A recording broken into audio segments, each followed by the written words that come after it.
Hello, folks. For anyone watching this, you're watching a Gauntlet Hangouts game. So this game is arranged through the Gauntlet, which is a community on the internet that plays lots of cool role-playing games. Story games, indie games, OSR games, all that jazz. Find them at gauntlet-rpg.com. They do a lot of cool stuff. Primarily, they have a very fairly busy blog, monthly zine. They've opened up forums, and of course, they have the Hangouts calendar where this game was arranged. This game is Masks, a new generation. This is the final part of our Apocalypse Sonata series, which is Masks. In general, is about teenage superheroes. But this playset, as they call it, is the Cosmic Space Adventure one, and we're about to wrap up by poor heroes. Before we get to all that, let's kind of meet the players we have here for today. So kind of just introduce yourself and pronouns, if that's all right. Let's start with the order on my screen. Start with yourself, Alan. I'm Alan R, and I've been playing with the Gauntlet since October. Sorry, Leandro, did you want character as well? No. Well, say I usually do characters like after the safety tools talk, so just like pronouns and whatnot. Cool. He, him. Cool, Jesse. Yeah, I'm Jesse, he, him. I've been playing with the Gauntlet for a couple years now. Years. Oh my god, I feel intimidated. And finally, Pavel. Hi, I'm Pavel. I use he, him. I think I'm with 2 years with Gauntlet, or year and a half. I think year and a half, something like this. Oh, that's the wrong time to unmute. Yeah, so before we get into the game proper, I just want to talk about safety tools, just to remind folks we have to make sure we're playing in a safe and comfortable environment. As always, we have lines and veils. Basically, lines are things that won't be crossed, it just won't show up in the fiction at all. We're not even gonna we'll not even it's not even gonna obliquely happen. We're just not gonna try not to deal with it.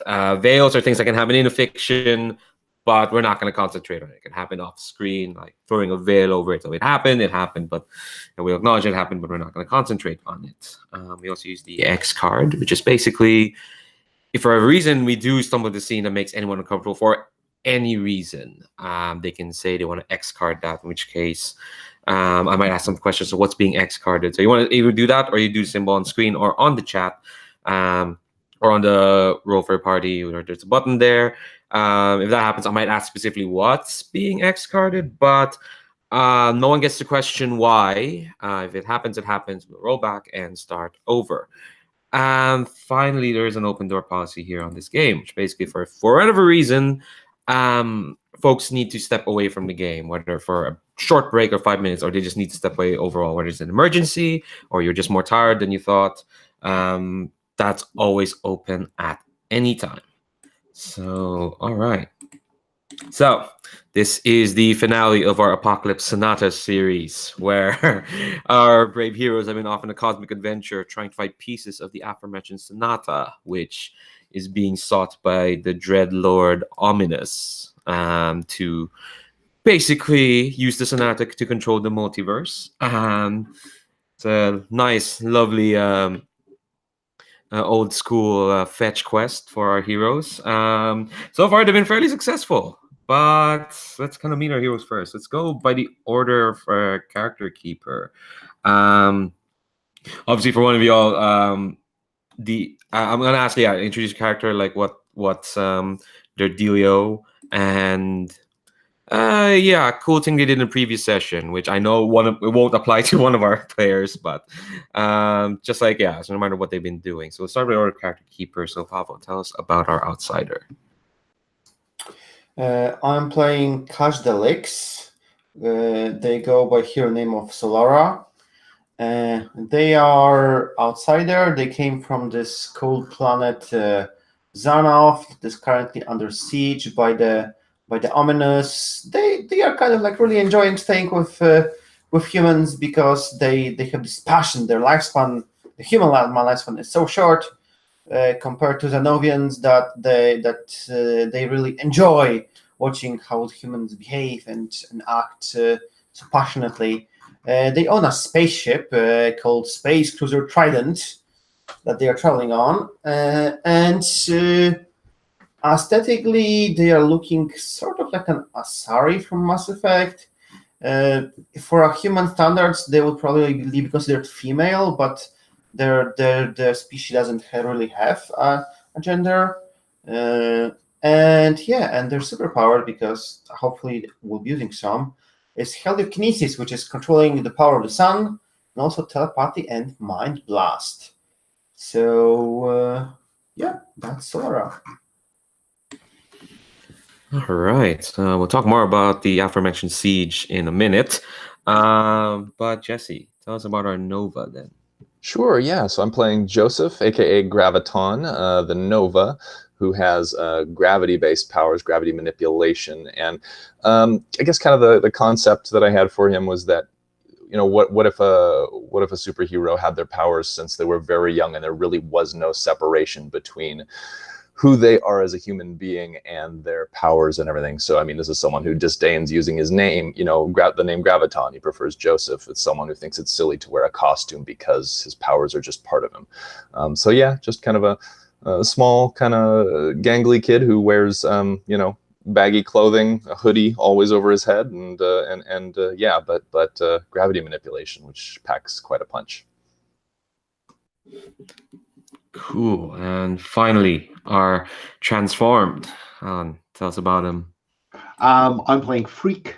Freak was transformed into a conscious nano swarm, which in his hero persona, he forms into an 8-foot-high spiky troll. He has the power to manipulate machines using those nanites if you get close enough. As well as being able within limits to change his appearance. He can assume the guise of Michael Manners, his original persona, though it must be said that as he's grown through teenage, he has become more Freak and less Michael. And what Freak really enjoyed last time was in the fight at the end, he got to wind up a really good punch and launch the villain across a room. Yeah, and then subsequently he offered himself to you, and now you're teaming up with him. So just like a quick recap what happened, specifically for Jesse, who wasn't here last week. While tracking the Sonata, our heroes ended up caught in a dimensional shift, going to this other dimension, which disappeared most of the band, excluding the drummer, and yourself, Joseph. Don't worry, this will only, it's not gonna hurt you. So they end up in a strange dimension that was being attacked by Ominus's forces. They dealt with the clone of a friend of Freak's from Earth, who is also the clone of a Dread Queen, although we never got to meet the Dread Queen, don't worry. There were shenanigans. Freak destroyed your weapons console for some reason. Your weapons console. But they came to terms with the aforementioned clone of Freak's friend, teamed up to fight Ominous forces, led by your skull-faced friend from Session 2. Lovely chap. You got the Sonata at the end, but there were some revelations. Firstly, Xanov, Solara's home planet, is under siege. We got information from another Xanovian who was there at the dimension. So you got all the pieces of Sonata, but the Sonata showed Paradox Tree something. If you know this, well, you would know, but like all of, save for one, which is Architect, nearly all of his connecting the dots have been filled for his dark future. So Kybalian's the traitor, Freak is the martyr, Solara's the leader, Vectalia's the monster, and the Corruptor is your drummer friend Ash. So when we went in the last session, it was all y'all jetting off to Xanov, to Solara's home planet, because that's where Ominus is. you're taking the fight straight to him. So I think I'm gonna open up with you, Joseph, with Graviton. I think this is right before the dimensional shift, and we framed it as it was you and Ash just talking in a room somewhere. Okay. So like, and I think Ash is kind of like. So is this kind of like what you do for a living, traveling like this? As I say, well, I've never been off planet, but I mean, weird's kind of been my normal since I was a kid. So I mean, you know, more or less. And so you've had powers like that since I was a kid? Yeah, yeah. I mean, you know, kind of hurt some people early on. That kind of sucked. But you know, Aegis, you know about Aegis, right? Organization that tracks all this stuff and deals with it. Yeah. Actually, my dad works for Aegis. Oh, yeah, I might know him. We'll see. Anyway, but yeah, you know, just it's been a weird life, you know, little different, but I mean, I'm still Joseph, you know, it's just me. Well, I like Joseph, I guess. Yeah, I think Joseph might pull the like hood a little bit further down. You see a little bit of a blush from underneath of it. I think as that blush happens, suddenly like we describe this effect as like this strobe lighting, as kind of like it starts flickering around you, and for you it's only a second when the strobe lighting happens, but for them, it's an entire adventure into another dimension. But when the strobe lighting finishes, suddenly you're all alone in the room, but the ship is still going. Uh-huh. And yeah, I wonder. He might have already showed up in a previous series none of you were in, and out bursts back into the room, Ash, who's covered in dust, looks very like scraggled. Her hair is all a mess, and just like, oh my god, you're back. And she goes up to hug you. I'm like, I mean, you know, I'll gladly accept the hug, but I'll be like, I've been here the whole time. What are you talking about? Wait, what? Wait, you look different. What's going on? She's just kind of hugging. It's like, oh my god, we were at this like weird dimension. There was lots of fighting. Freak was being ridiculous. There were like there was the Sonata was there, and she's kind of like tightening the hug. I think you might get a smirk out of me. I'm like, I wouldn't believe you, except that you said that Freak was being ridiculous. That sounds about right. Yeah. I'm like, okay. Well, what's going on now? What are we doing? Is everything okay? I think she like reluctantly like breaks the hug off and is like, I guess you should join the other folks at the bridge. Be like, yeah, let's go. I'll walk right out at this point. Be like, hey guys, what's up? Before that happens, Ash is kind of like, yeah, go to the bridge. Apparently Paradox needs to talk to me about something. I'll catch up in a bit. Okay. And she walks off to another direction. So see you there. Yeah. At the bridge is Freak, I assume, and Solara, and your Xanov friend. I forgot their name. I think their name is Sol. There we go. SOL. Just Sol. And yeah, Joseph, you walk in and there's this completely new person, and they're fiddling with the cube that you used to travel. Yeah, kind of look around and I'll just be a little bit confused, but I'll be like, and just kind of shrug my shoulders, and you might even hear me under my breath be like, wibbly wobbly, timey wimey stuff, I guess. I don't know. Oh, Joseph, where have you been? You have been. I thought I'd been here the whole time. I don't know, transdimensional weirdness. I don't know. I'm back. Whatever that means. Yeah. What do you guys need? Time for another hug. Joseph's like, hugs, all right, yeah, I'm in. Yeah, I'm so happy that you are here. Like the Ominus, he's sitting my planet. We need to go there fast and do I don't know what, but yeah, he's sitting Xanov. Holy crap, that's a big deal. Yeah, we on our way right now? I hope we are. So, how is the be careful with this like space-time continuum, because if you break it, we may appear somewhere completely in the wrong place. So Don't worry, kid. I've been traveling through trans-dimensional welts while you were getting your first VR headset. It'll be fine. We'll get there soon. As Freak hugs Joseph, the thing about you is that it's this gravity thing, isn't it? You must be so dense that they couldn't even move you across a dimension. That's just amazing. Be like, you calling me dense? No, I'm just complimenting the fact that you are immovable in time and space. Yeah, I'm everywhere in time and space. You can only be in one place in time and space. That's tremendous. God, I envy that. That's pretty trippy. I think that's enough for comfort and support using Freak. Nice. I want to call him dense. Maybe like a little bit muscular. It's hard to say. The guy I probably like for the camera, hold up like my skinny little arm and like shake it. Like, yeah. No, he's podgy in all the right places. So let me roll that. That is, gee whiz, it's starting again. That's 6 on the dice, but that gets to 9. So No. 7 to 9. Thankfully. Yeah. Clear a condition.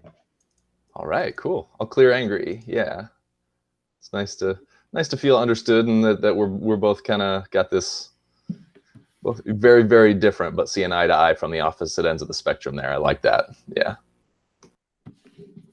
All right. So I think Saul pipes in saying, well, the two of you are done with your bonding session. We're about to drop onto Xanov.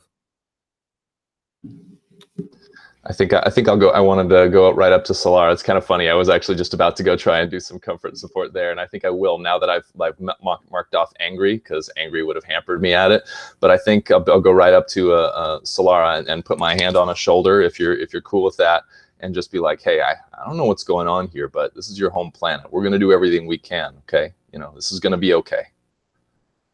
Yeah, I suppose she just like put her hand that. They put their hand on your hand, and they say, "Yeah, thanks for being here with me, Joseph. It means a lot." Hey, got your back. Yeah. Okay with me rolling that? Yeah. I don't have any conditions as I see, so but yeah. Well, you can shift your labels or take a potential. Oh yeah. Other options there that could be good here. Let's see. Well, if it hits. All right, it's a 7 plus, and what is that roll with? That mundane. Mundane, which is a -1, so I got a 6. Oh dear. Okay. Can I help? Yeah, you have one team in your pool. You can spend that now, sure, if you want to help. Oh no, that's probably not. I think that's probably a risk, actually. At this point, Up to you. No, you can take this. You can give me a heart. Okay. I'm playing too much PBTA. This isn't a game which has a move for help, is it? No. Oh no. Yeah, hang on. I have influence. Oh wait. Hold on. Before you say anything, Graviton, you have influence over Solara, so that's a +1. Oh, it is? Okay, perfect. There we go. So yeah, it's a 7 then. Yeah. Okay. So all right. That turns my 9 into a 10. Oh. Ooh. So you can add a team to the pool clear condition. Yes. All right. So add we will have cracked these rules by the end of tonight. Yeah. No. Yeah. People keep forgetting influence adds a +1. I do as well, but like I'm trying to remember that. So okay. So you rolled a 7 then, Joseph. So Solara, on a hit, you hear them. You can mark potential clear condition or shift labels if you open up to them.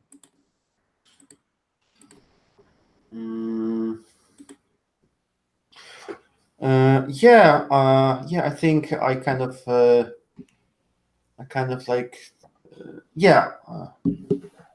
already reacted it, and I said that I'm really happy that they are here with me. So no conditions.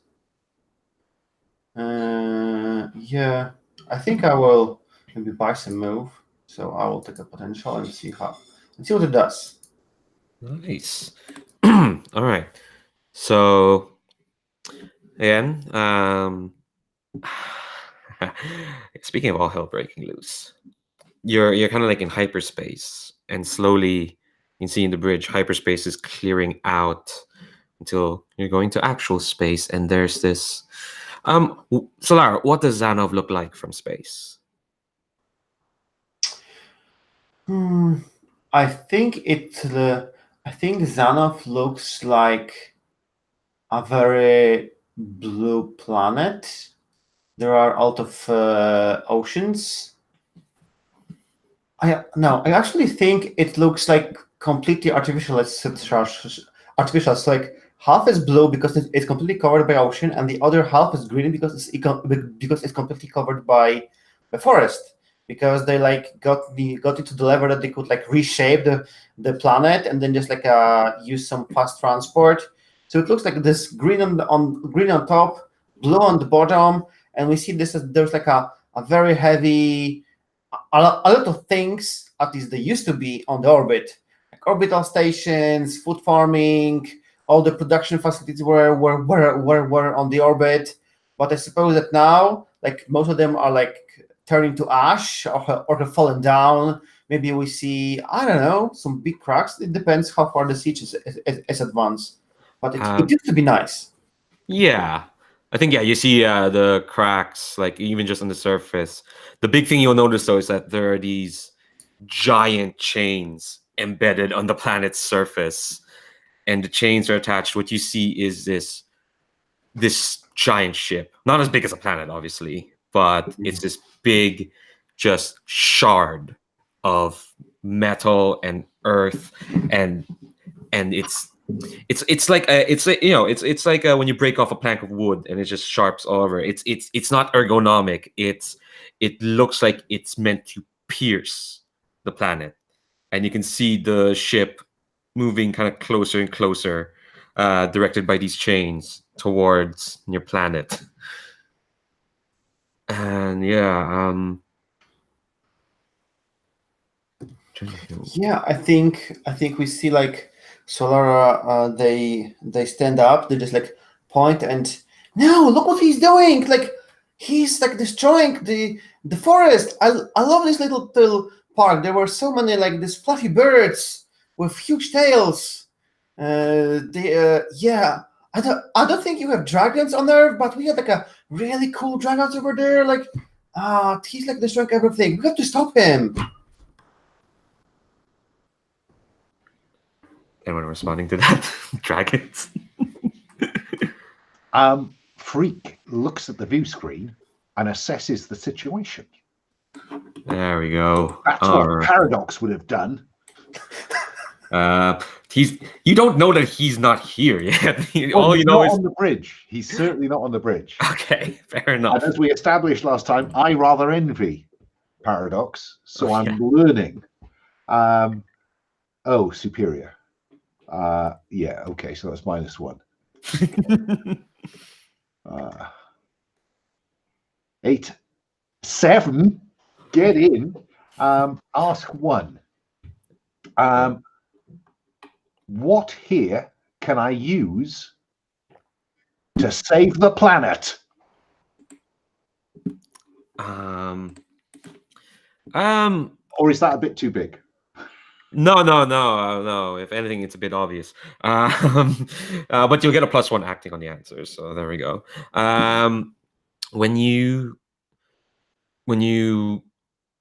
Well, after Solara hears that, you freak. You hear this. Well, you hear those familiar notes in your head. That piece of Sonata that came to you, and then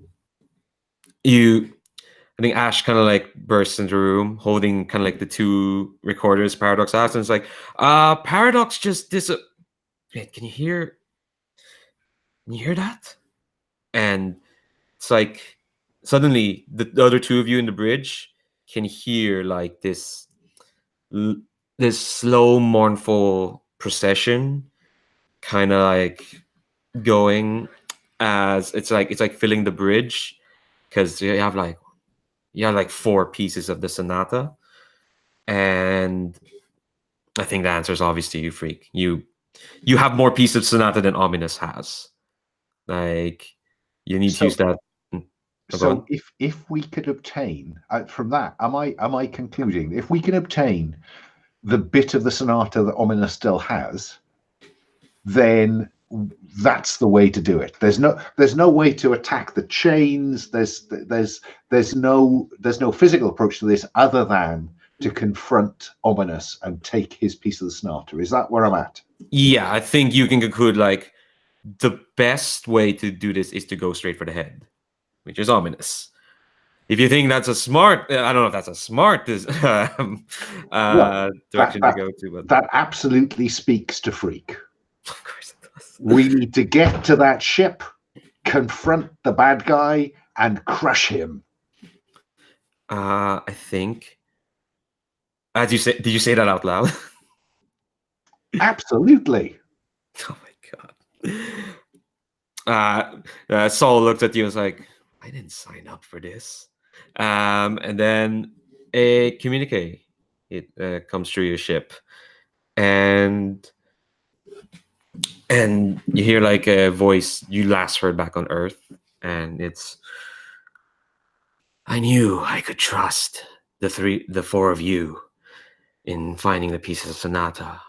Well done, heroes. And next to you kind of pops up this like small orb-like ship. Just pops out hyperspace next to you, and it's not a trap. Come on, is it? I don't know. Yeah. So orb ship comes along, and you can kind of see from the view screen. It's a small like one pilot craft, and you can see from the cockpit that there's Kybalion with all their leathery green skin and weird spine mohawk coming in, and it's just like, so you have all the pieces of Sonata. Good. I brought the last, the one I had in my guardian's possession.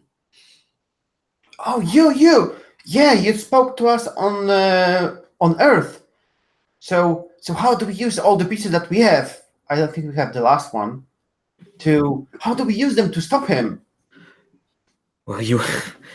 Well, this will be the hardest task. You will need the last one, which Ominus keeps on his person at all times. It will not be hard to miss once you see him, but you will need to take it off him. And it is not just a matter of putting all the pieces together. The sonata is a performance. It needs to be performed. And like any piece of music, it needs to be performed by competent musicians. And Ash's eyes kind of like, what? Okay. Quick question. We know that Kybalion is supposed to be the traitor according to what was Paradox 3, Paradox. right? Yeah. Well, we all know that he knows that. I don't think that Kybalion knows what Paradox told us, but I'm asking Joseph, do you trust this guy? I say, hell no. This guy weirds me out. I don't think he's on the up and up. And did Paradox 3 ever tell us that he's a potential traitor? Yeah. I guess that's my big question here. Yeah, he did. He's like, I'm sure he did. No, I trust what Paradox said. This guy, hey, it's cool that he's got a piece, but we need to get it from him, not work with him. If only there was a way to work out what his real motive was. And the bubble says ... Yeah. So I suppose I unmute the comms and I say, great Kybalion, so we have these musicians on our ship, so send us your piece and we will have them start practicing so they are ready to perform it live later on. You will not be able to practice this because you're missing one last piece. You need all of them. at least they'll be able to practice 4 of them. You know, musicians can then just like add the fifth one, and she's like making this motion as she the ash make, like, and then they can practice, and then just adding a last note, and come on, yeah, send it over. Yeah, I say I'm with Solara. The better prepared our musicians are, the quicker this is going to go once we get that final piece. I mean, you say you're trying to help us here. Let's get it done. Sounds like you're trying to provoke Kaibalian. They're not going to relinquish their piece that easily, but we'll see if who's going to do the rolling. Oh yeah, the other band members have reappeared as well. I think they're still at the room you were at, and they're thinking like, oh, Freak probably stepped out to take a leak or something. Oh, let's keep drinking. And who's rolling to provoke? Yeah, seems like I've started, so I will follow up on this. Yeah, and I guess I kind of was helping on that. Is there any way to aid on that at this point? You can spend team to add a +1. How many team do we have right now? You have just 2. Just 2? Okay. Do we want to spend it here? Is it something you can spend in retrospect? I'm sorry, I can't recall. Yeah, you can spend it here now. It's just like you won't. Yeah, you can spend it here now. You can spend. Can it be spent after the roll, or does it have to be spent before the roll? After the roll, yeah. Okay. It'll be after the roll. So I rolled a 7 plus my 2 is 9. I think this one makes sense to bump that up to a 10. Do you guys think so for using the team? So yeah, I think me chiming in there at the end, gives us that extra 1 to bump it up to a 10 if we're cool. All right. So yeah, 10 on the 10 plus, they rise to the bait and do what you want. So I think you hear a and then the small pod ship kind of docks to, I guess, your ever-increasing shape-shifting ship's docking bay, and kind of docks along to, like, I'm guessing there's like a port on your bridge where these ships can kind of dock. Yeah, I think I have grown ship large enough that there is a docking bay for our smaller shuttles. Why not? That way we have like all the space for all the people. Like now we have like 10 people on board, so we need some space. Yeah. So while you're waiting on the bridge, he gets there. They get to the bridge, and they're wearing their big stupid Jedi cloak and their green leathery skin, spiny mohawk, and they're with them floating on an antigrav is a coffin. And they're like,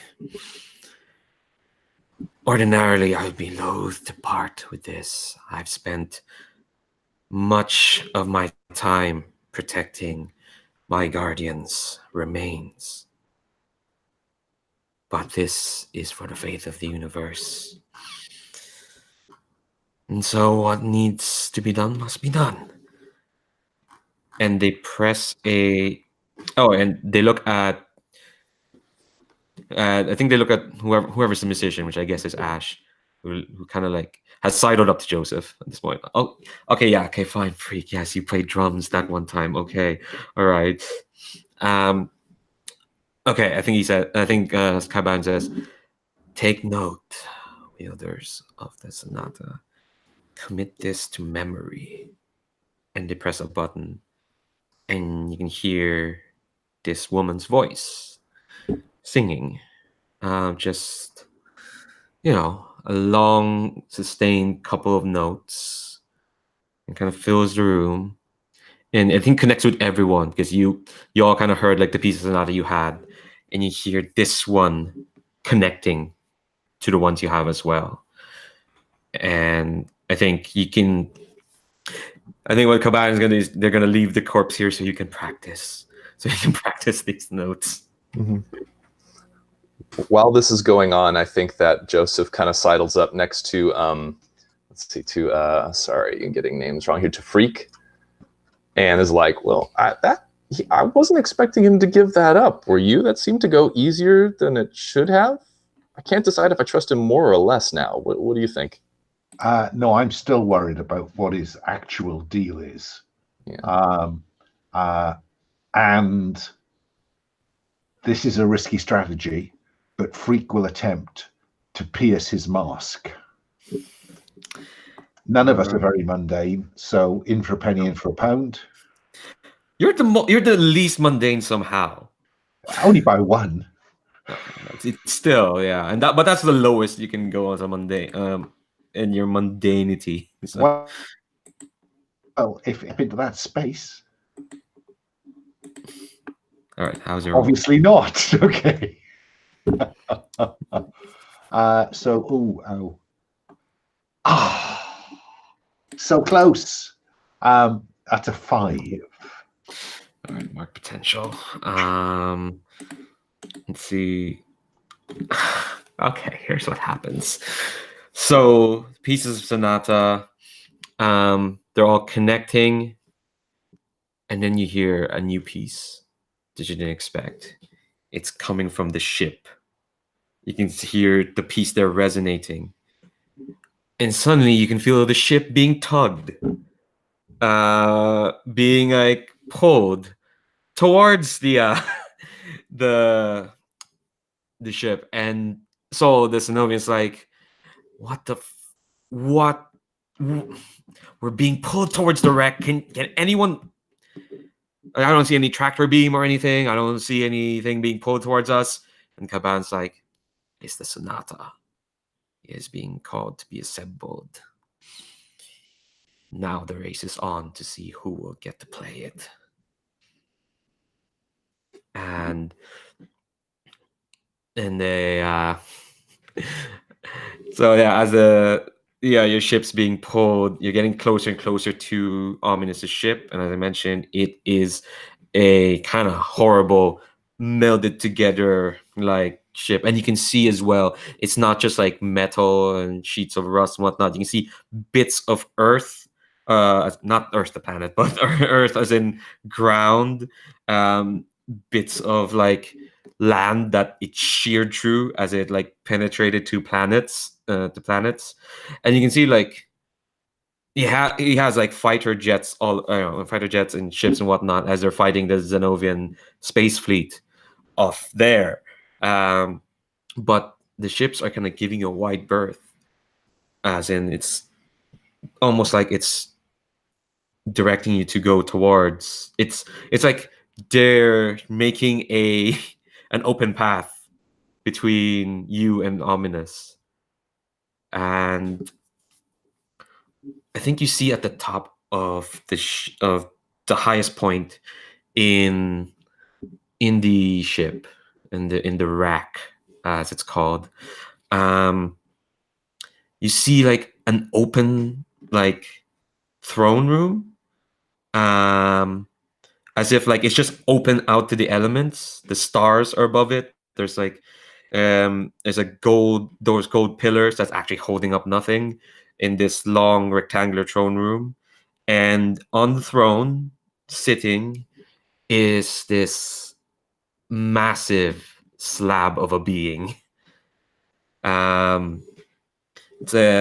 red and looks like they're carved out of granite, out of this red rock. And they're sitting on the throne, and you can't see their face because they have this red hood covering their face. But you can tell, you know who this is. I think he showed up at the end of the first session to taunt you all. I would like to trigger a dark vision, please. Okay. So I'll mark my doom track. Where's it gone?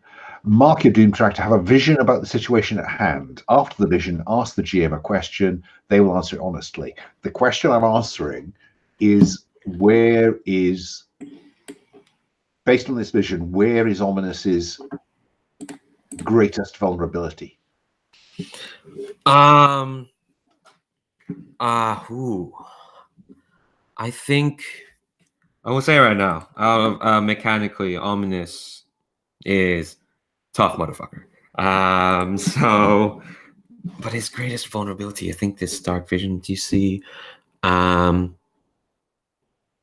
I think it looks like he's solid. It looks like it looks like, yeah, it looks like nothing can get to him or through him or whatnot. But you, a person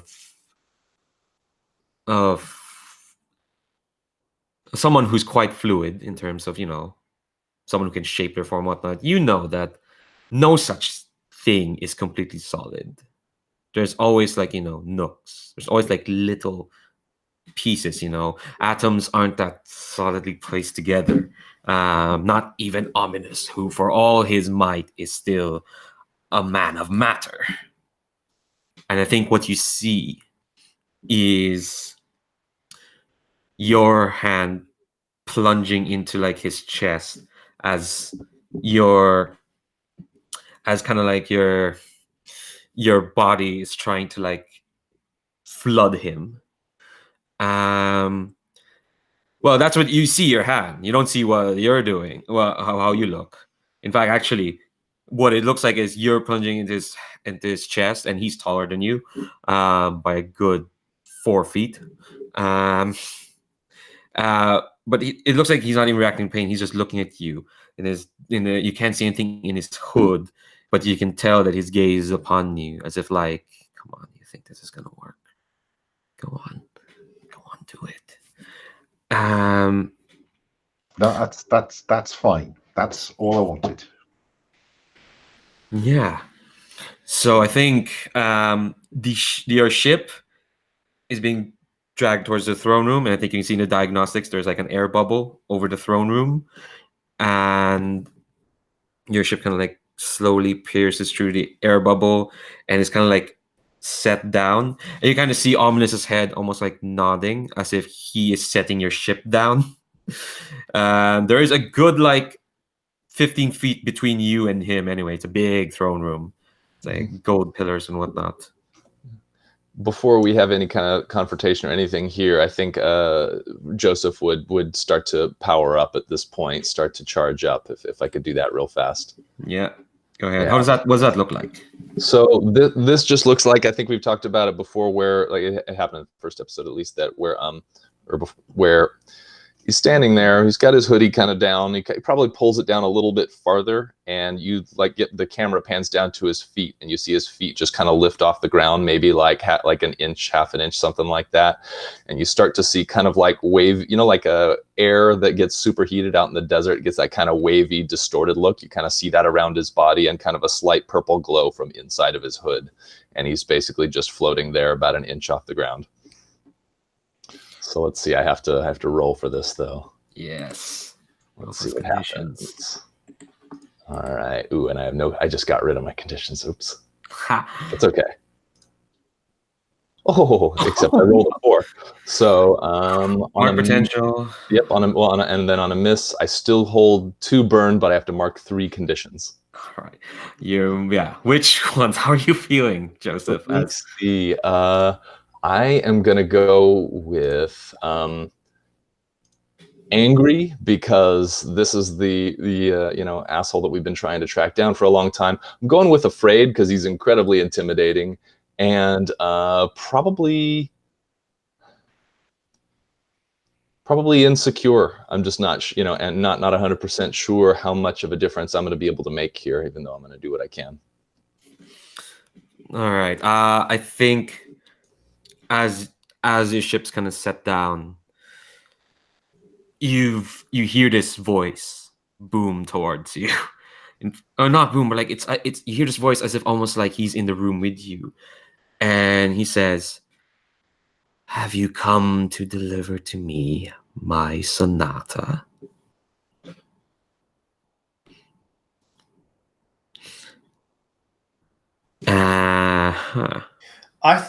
I kind of think that Solara is the first out of the doors of the ship, flying, levitating above the ground, in her cool alien suit, / body armor, and she points her finger at him and says,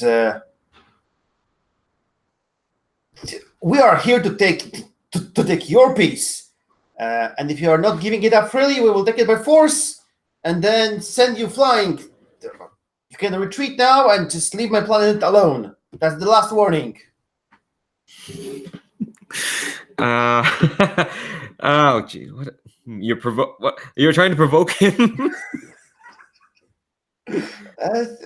I don't know if he's susceptible to this. Maybe if not, it's just what I do. Yeah, he's not susceptible to this. No, he is not, and I think he's just kind of like he is just sitting in his throne, and you can't see his gaze because of that damn hood, and but you can tell like this is just beneath him. So as you're young, you hear this screeching bass note from above, and you see like there's this like big spiky shape that's it was in the shape of a jet, but suddenly it slams in front of you, Solara, and reforms into the big, tall, spiky soldier you all fought at the start. And you hear again Ominus go, well, if you will not deliver my Sonata to me, then I shall simply have to take it from you. Venza, give me my bring me my Sonata. And Venza, the soldier, just in all his just teeth baring, like I think I described his face as like it's like circular, but there are spikes coming into like this hole, so you can't even like really see his face. All you know is like there's this like horrible growling bass note coming from it. And look at you, Solara. Let's cut back to inside the ship for a moment.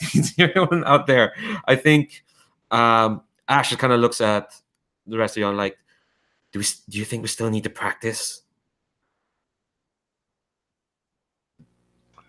Take cover, is what I'll say to Ash and the band. Okay. I think, yeah, Ash has kind of like the two like MP3s, and like we'll try to learn as best we can. And Kaiban's like, and they're looking at the corpse of the Guardian, the coffin, and they're like, I am duty bound to protect my lady. Stay with her, Carbalion. Leave this to us. Yeah. And I think I look at Ash and I'm like, Ash, you got this. You can do it. Just be careful in here. We got to go try and take care of whatever this mess is. And I think I start to step out at that point. All right. So I think everyone's stepping out, including you, Freak. All right. So you're now entering battle against a dangerous foe. Let's go through the team mechanics. When you enter battle against a dangerous foe as a team, we're gonna add 2. You start with 4, so that's good. Also, as a reminder, you can try and comfort and support in the middle of battle in case you need to clear conditions. Someone might need to clear conditions. Or you can do the actions to clear the conditions as well. Okay, so who's the leader of the team? I mean, I think Solara, since Solara stepped out first, right? I mean, kind of just by default, maybe?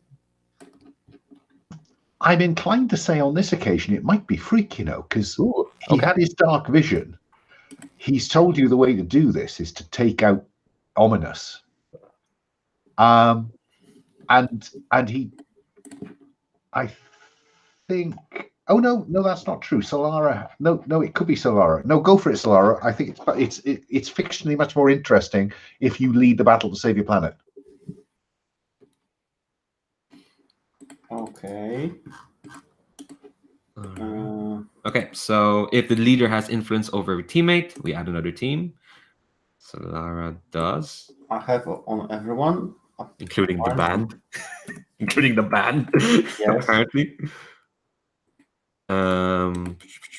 If everyone has the same purpose in the fight, add another team. I'm assuming you do. I think all of our purposes is to stop Ominus.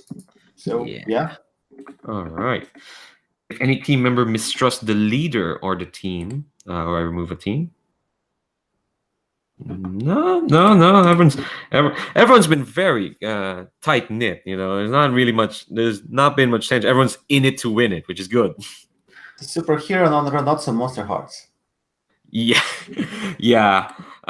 Thankfully, if you want to see superhero monsters, see the last series Alan was in. Basically, if you set this game in a school, it just turns into monster arts. It's okay. Anyway, if your team is ill prepared or off balance, remove a team. I don't think you expected to be fighting him this soon, but I don't think you knew this was coming. You knew you were in for a fight. So there we go. You have 6 team now. So the scene is set. You can see in the stars Xanov under siege. Its space fleet desperately trying to hang on under attack of Ominus' forces over there. Here in this throne room, the 3 of you have stepped out of the space cruiser Trident. It's gleaming like pillars and whatnot. If I remember correctly, Paradox 3 saw that in one of his connecting the dots. This is where Freak dies. Oops. And in front of you, this snarling, spiky monster, who you know is Venza the soldier, and behind him is his liege, the dread Ominus, just sitting there watching. We need to go through the soldier to get to the boss. No worries. I got this.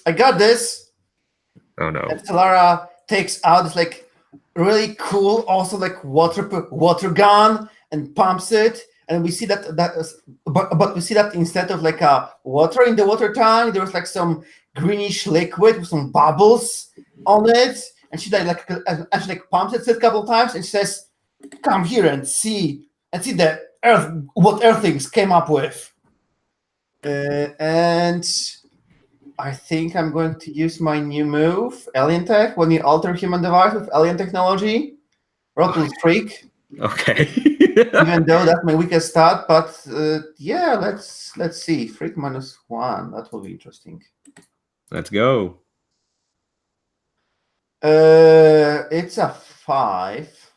But the miscondition is very fun, and I missed the device works. But it has some completely unintended side effect that the GM will reveal when you use it. Okay, so what is the device meant to do? What is this? It's like a water gun that shoots some like super highly corrosive acid, because you describe this thing as a piece of metal. So she just like showering like everything in front of her in this like pure acid from this gun.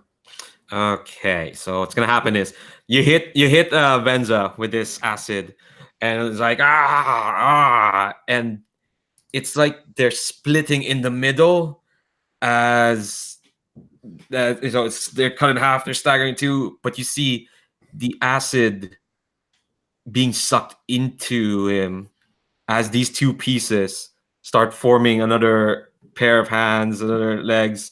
And as soon there's now 2 Venzas in front of you. Yeah, I think we see like as the water gun is empty, and Solara just says, "That was unexpected. You're cheating." One of the Venzas snarls like, "This is combat," and lunges at you, Solara, as their face hole of spikes starts rippling towards you. I'm gonna be nice and give someone a chance to defend Solara. Yes, I will try to. You sound very sure. I will. I will seek to protect Solara with Savior, which is +1, which gets to 8. On 7 to 9, it costs you. Expose yourself to danger or escalate the situation. I'm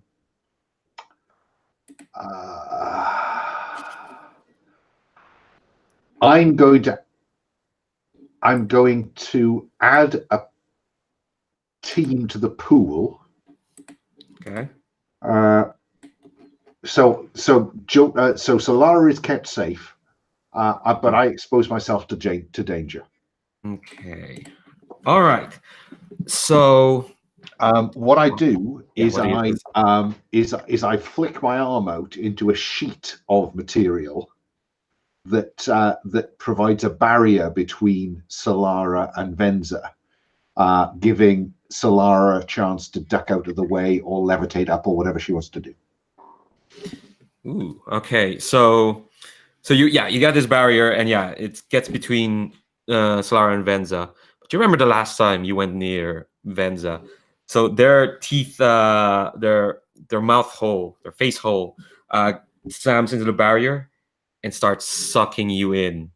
Yeah, I know. I'm ready for this time. This time, I've thought about this. Yes. But first, you have to take a powerful blow. As Yeah. what's happening is suddenly you can hear this voice screaming in your head, going, "Give me back my life! Give me back my life!" And your head is suddenly crammed full of like memories and flashes back to I don't know. We'll see.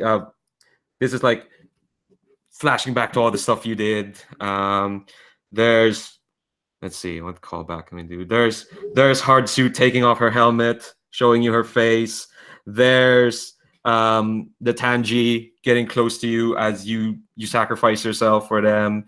There's you punching out your teacher. It's all proportional, clearly. But take a powerful blow for me.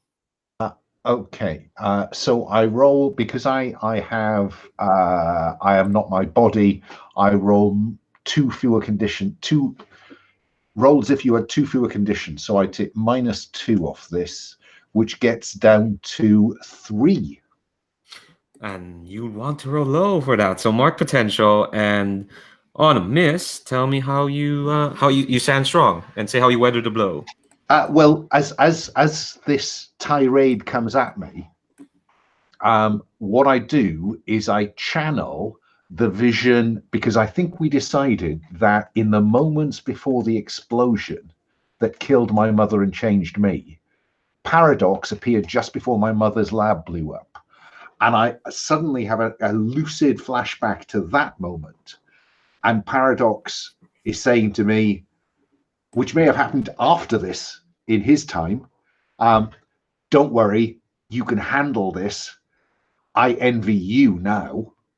And I see her off. I see Venza off by saying, "Okay, you want some of this?" So that kind of strand that comes out and seeks to attach me, I grab hold of it and go wallop and bang him in the ground. Nice. All right. Well, that's one Venza. Anyway, the other one is kind of like circling you, Graviton. It's almost like he's waiting for you, puny human, to. Yeah. I think yeah. So I think I'll kind of be like floating. We'll kind of be circling, and I think if I have a moment for a quip and then to do something, I think I would pretty much say, it's like, you're an awful lot bigger than me. You know, gravity's really gonna be a bitch with that much more mass. And so this room is open to the outside, correct? Yes, there's an air bubble letting you breathe, but yeah, it's still open. Like you can cross that bubble. I would like to unleash my powers to basically just fling him out into space. If this is a bubble and I can control his gravity, I mean, that's almost like cheating, you know? But that's exactly what gravity powers are for. Yeah. All right. Okay. So I get that's not too stupid. let's see what the dice tells us. Yeah, totally. All right, yeah, because it's going to be bad. I've got so many conditions here. Let me see.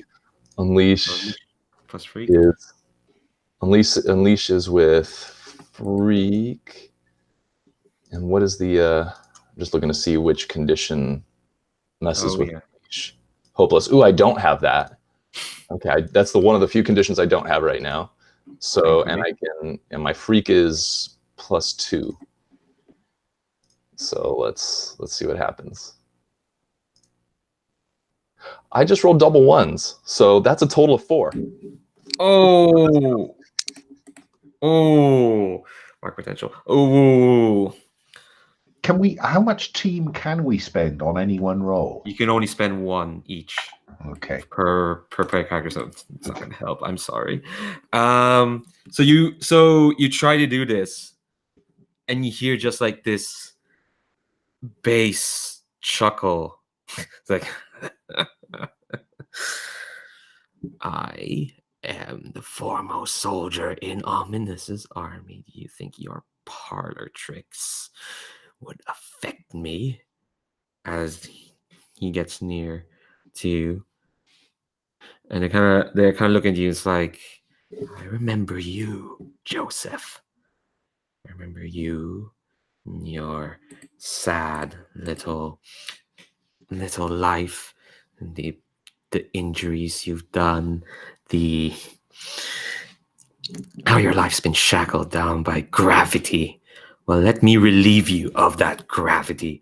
And before he can act, he's going to backhand you into space. All right. Take a powerful blow there. Love it. Okay, let's see. So take a powerful blow. Let's see. All right. So roll plus conditions, which is +3. Yeah, you don't want that. No. Oh man. Yeah, I got a 10. A 10. All right, so on a 10 plus, choose one. You must remove yourself from the situation. Flee, pass out. You must lose control of yourself or your powers in a terrible way, or 2 options from the 7 to 9. So if I'm trying to do this while he's basically like negating my gravity, I have to imagine that things could go horribly wrong with gravity manipulation at that point. I'm interested in losing control of my powers in a terrible way. Okay, so oh my gosh.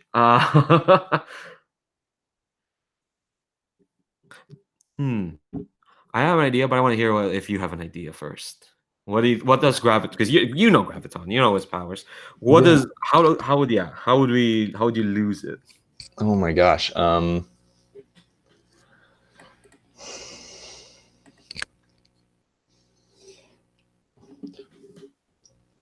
Okay, so if I'm trying to fling things out and that doesn't work, what if it somehow gets reversed and something gets pulled towards us? Like,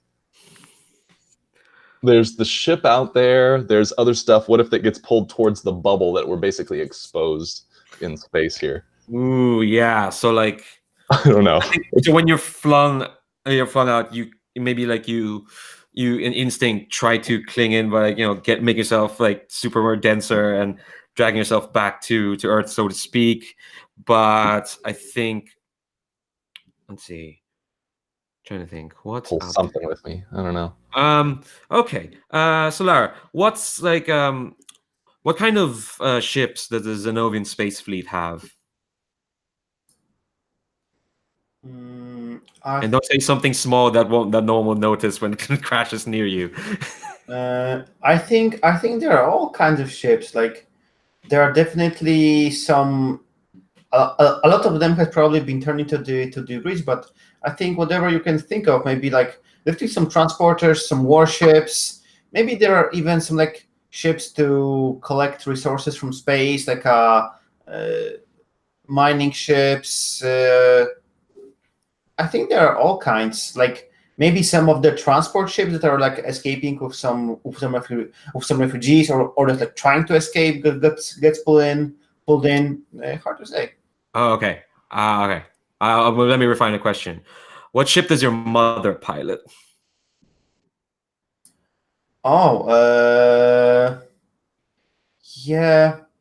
I think it should be something similar to my ship. So I think it's like nimble space fighter that is kind of like a B-2 bomber. It's like just like a one huge wing.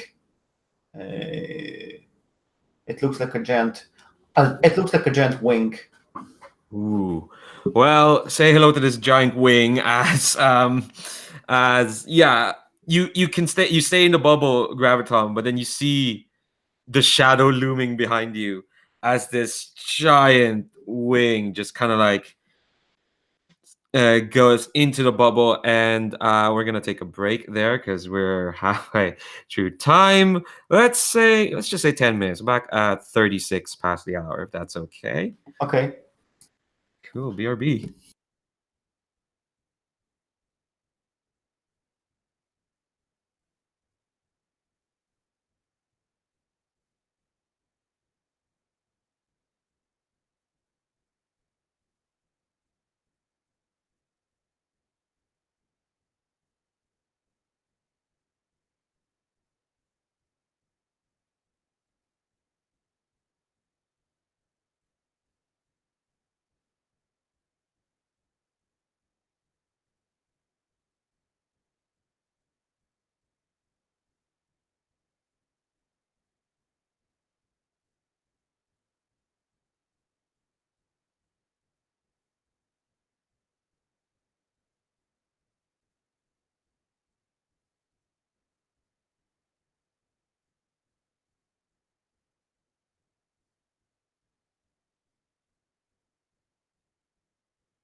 Yeah, it's sad that Kevin's not here.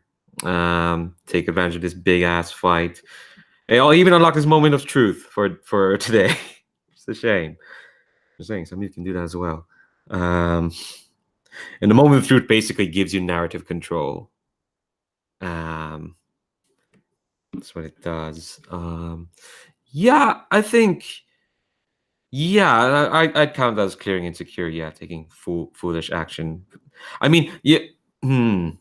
Is it though? Because you're all went into this fight. Um. I,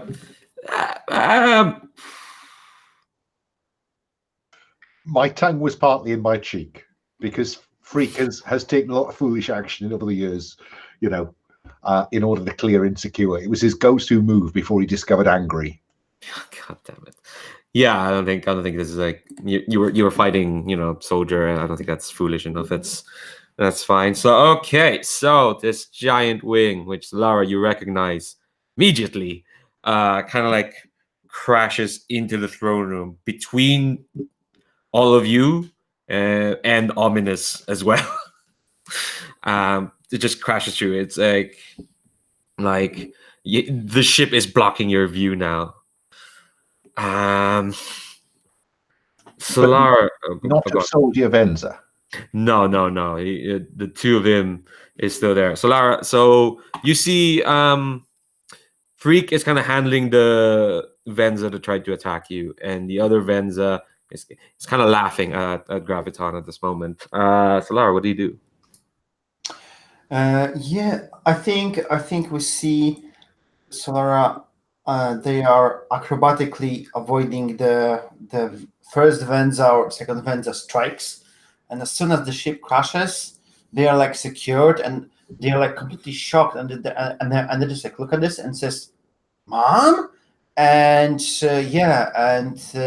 and they immediately like make a backflip and just like fly just past Venza to get to like the emergency hatch and just like pull the lever to to save the pilot in the cockpit. All right. So I think you see your mom, who looks exactly like you, if only a bit old. I don't know. What does an obvious look a bit older? I don't know. Bit more lines on her face. I think it's like very hard to say the age, and my mom isn't like in the like very old age, so it's very hard to gauge our age by looking at us. She's got a big bruise on her head. Yeah. She's unconscious.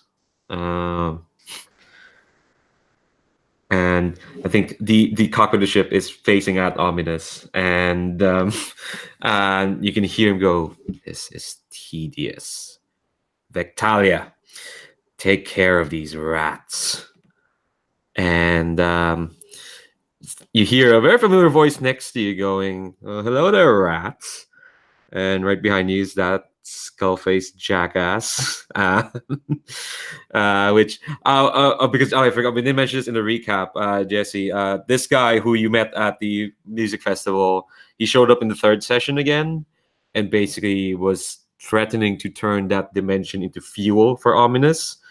And but then, as soon as, because Paradox did the thing with the Sonata and actually managed to use it to stop the Galaxy Eater from eating the dimension, Victalia started weeping with joy, because as he told y'all, he doesn't really work for Omnus. He just works for Omnus because he's bored of existence and the universe, and he wants to see something interesting. And what he wanted to see something interesting was the Sonata being used.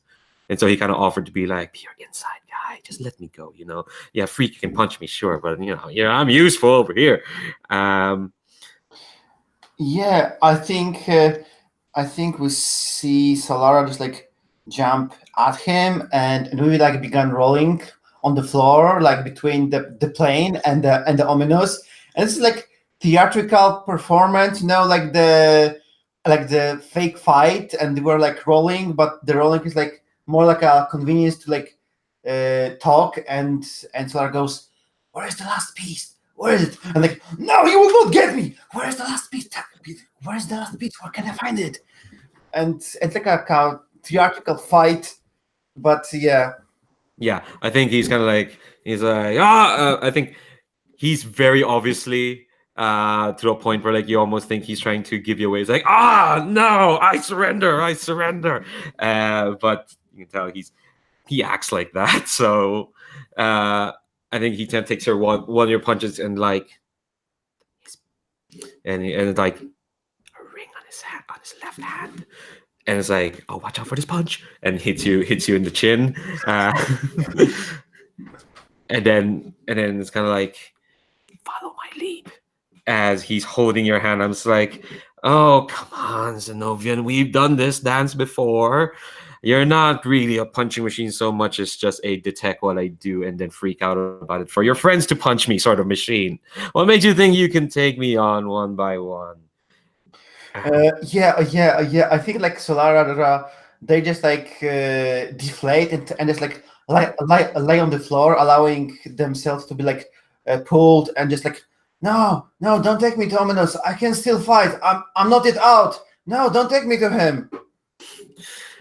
Well, I'm afraid you won't have a choice. And he kind of like has his hand over your head, and you can kind of feel this is okay. This is the point where you're really gonna have to trust him, I guess, because you can feel his psychic hooks clinging to your brain, and you're gonna have to trust him because he is going to take control of your mind and bring you to Ominus. The thing is, you have to trust him to break. What he does when the psychic hooks get into your brain, you can hear him whispering in your mind, going, "You better be strong enough to break through these hooks, because he'll know if I let you go. So you're gonna have to do this yourself, little Xanovian." As Yeah, I guess I like whisper back. I can do it, no worries. he smiles, his horrible skull grin, and kind of like leans back and tells you to stand up, and you can feel like he has taken control now, because I think with that whisper you kind of let him take control. So you feel your body stand up, barely see anything, it's all blur, as he's kind of like but you can kind of hear his voice going, well, since you're going to like destroy the planet anyway, Ominous, we might as well keep some few. Want to toss this one to your menagerie? And Ominous nods and says, bring them closer.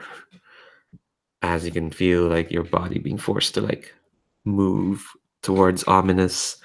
Meanwhile, cut back from there to Freak. You've got Venza 1 on you. I think Graviton at this point has kind of come back to Earth, but big ship just separated Ominous from y'all. What you gonna do? Oh, I'm just saying, like, yeah, you're kind of resting this other Venza who's kind of like thrashing, and he's still shouting, give me back my life, give me back my life. What do you do? I am going to I'm going to mark Doom to use an adult move one time. Ooh. Which one? Because I've learned, I've been thinking about what Venza did to me back in episode 1, and I decided that he's not going to be able to do that to me again. So I am going to wield my powers with precision or grace. Ooh. And so I'm going to do to him what he tried to do to me. So I put a clawed hand straight into his chest and send nanites streaming into him with precision, in order to crack him into pieces and send him into space. Just boom. Nice. Robust Freak. That is Freak's jam. Oh, yes. 9, 10, 11, 12. All right. On a hit, on a 10 plus, choose 2. I will. Oh, that's interesting. I will certainly neutralize an opponent, at least for now. Yeah? Yeah. All right. That's at least a minimum. Yeah. And then I think I will create something useful from my environment. Ooh. All right. So tell me how you're neutralizing. Yeah. So what does it look like as you're neutralizing Venza? So the claws, my claws sink into him, and there's that slight look of surprise in that more as my nanites spread through him the way he tried to spread through me. And what I'm going to take from the environment, so I'm going to neutralize him, and I'm going to take, how does it say, create something useful from your environment. I'm going to turn Venza into a really big hammer. Oh my god. Now he may come back because this is, at least for now, ... Yeah, I kind of visualize as you're kind of sucking him in, your form grows a bit taller, just a bit more spikier. They can still people can still see your face. You have like a quip, Renza, as you're turning him into a hammer. Yeah, I learn very quickly, you dick. If he was more juvenile, he would have said, "No, you're the dick, because you're me now." He's gonna turn to a hammer. All right. So Graviton, you're back on your feet. You have dragged this Zenovian cruiser, this Zenovian fighter down here. Unbeknownst to you, it's piloted by Solara's mom. This other Venza was laughing at you still here. Yeah. I think I kind of look around at this point and I'm like dusting myself and I'm like, well, that went terribly. Oh, God. You were not built for this, Joseph. Why not just lie down and die? It does sound like the simple option, doesn't it? It's like, but you see Freak over there? My friend over there, you can't see him anymore. You can't see Solara. They're over there. Sorry, I can't lay down. I got my friends here. I gotta take care of this. And I think you see a little bit more resolve, like you kind of getting up, dusting himself off, and you just a little bit more resolve here. And be like, all right, it's time to get serious. And I think, ooh, that's a good question. Can they be? Chat, yeah. Let's see which one.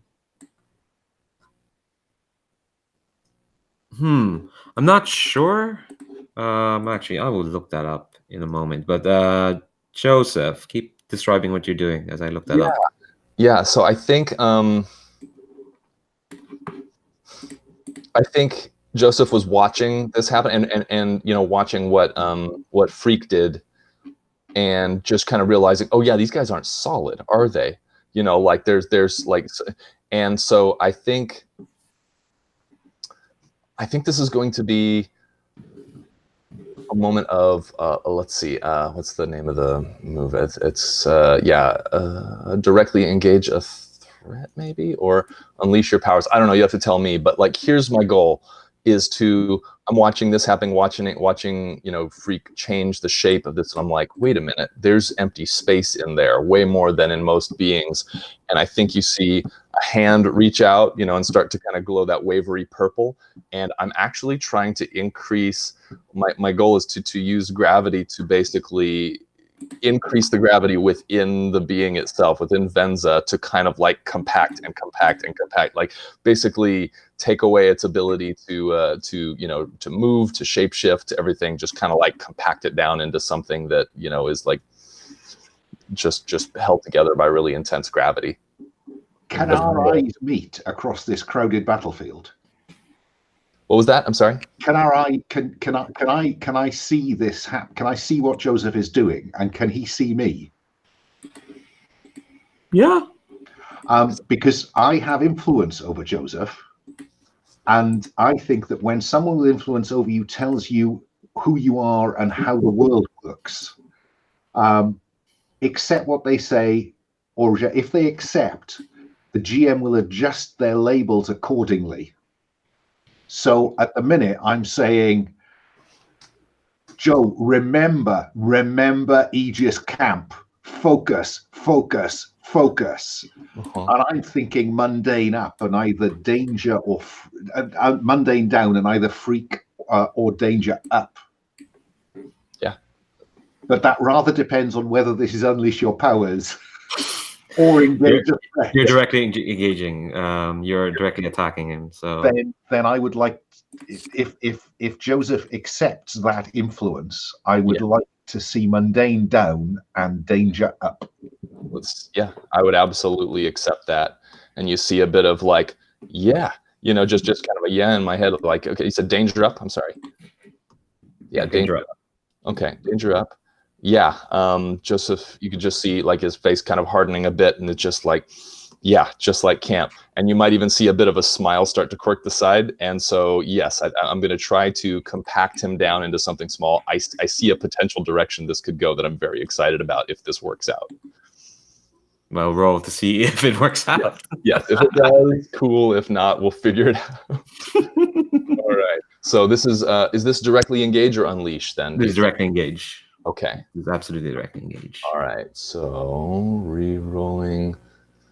Although, wait, I have a thing for this. I could. Just trying to figure out which conditions I have and which things they affect. Oh, yes. I have a move that can do something here, or hurt someone or break something important. Okay, yeah. I'm not actually trying to clear it yet. I'm just looking to see which condition affects directly engage. Directly engage. Afraid, which I definitely have. Okay. You have. Which I have. That's fine. And the thing is, with that condition, it's going to affect directly engage, not either freak or danger. So if you're directly engaging, so okay, so it's basically +2 -2, so it's a straight roll. Yep. All right, let's do it. That's a 6, unless there's a team pool that gets added. Oh yes, go Joe, go Joe, go Joe, go Joe. Go Joe, go Joe. I love that Powerpuff Girls villain. So that's a hit. On a hit, you trade blows. On a 10+, pick 2. On a 7 to 9, pick 1. Okay, pick 1.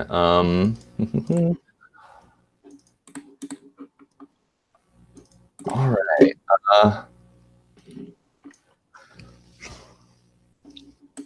I'm intrigued by the create an opportunity for my ally because I have an idea here. Tell me if this works, but my idea is that I get somehow, and you can figure out how do I get harmed during this, but imagine that it works. I'm able to compact him down into something, and he's kind of held there with gravity. Exactly. I yell over to Freak. I'm like, yeah, I remember that from camp. You also remember Batters Up from camp? And I think I'm going to gravity fling this basically compacted ball of this one Venza towards Freak, who now has a massive hammer. Oh my god. Yeah, sure. Who am I to deny something as ridiculous as that? Okay, so this fits. This fits the tone. Okay, so I think I think Freak. I need a roll from Freak as well, just to see how well this goes. What I think we see is because he's actually propelling it towards me. And of course, at camp, I was forced to play baseball. But here, I can deploy a much more sophisticated skill. And as he comes towards me, the hammer turns into a cricket bat, and I edge him. So instead of hitting him away and losing momentum, I I swing and hack him over my shoulder, and then go 6. You know what? That image just so. I don't even want to. I don't even want to mess this up with a roll. Like, holy crap! Oh my. Oh, I feel like I need to take another break. No, we're not. We're for fuck's sake. Okay. I mean, I'm happy because, in fairness, you've presented me with that opportunity. It's an opportunity to directly engage a threat, isn't it? Yeah. Or is this unleash my powers to get rid of him? Scratch one Venza. I think this is kind of directly engaging. Like, you'll get rid of him. It's just that I think what the role is going to determine is, because I don't want to ruin that image and use yelling 6.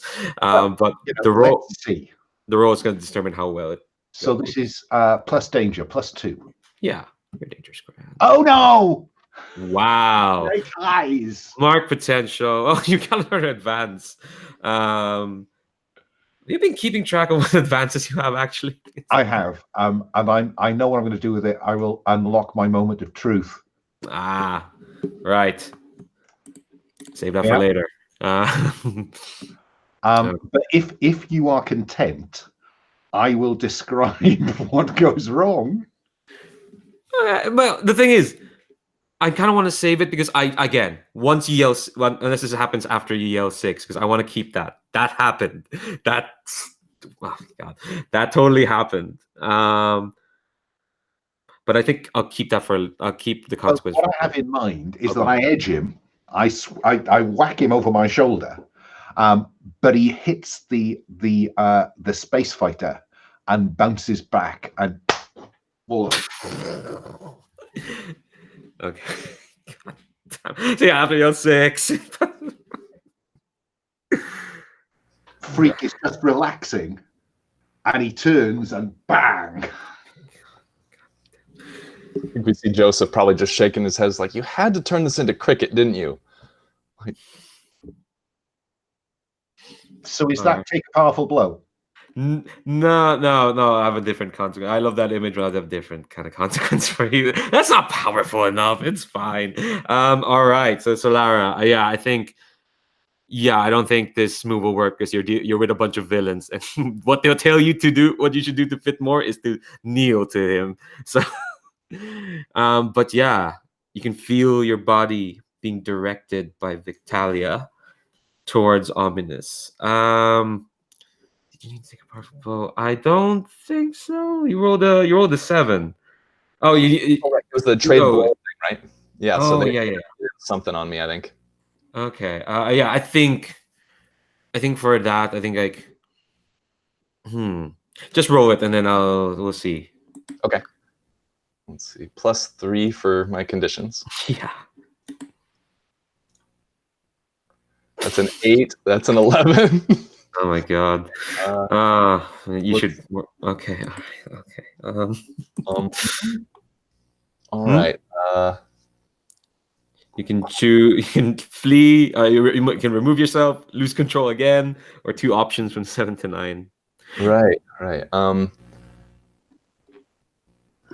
Oh my gosh. I will say you're not taken out if you fill in all 5. You're taken out when you have to take another one and you don't have any more. Okay. That's when that's how like the HP works here. So you can take those last 2, but if you take in another condition, you're done. Right. Okay. I'm interested in that actually. So then I'll do take 2 options from the 7 and 9 list. I'm going to struggle past the pain, mark 2 more conditions, so I have all the conditions now, and then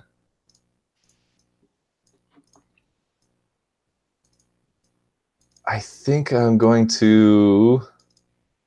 Oh man.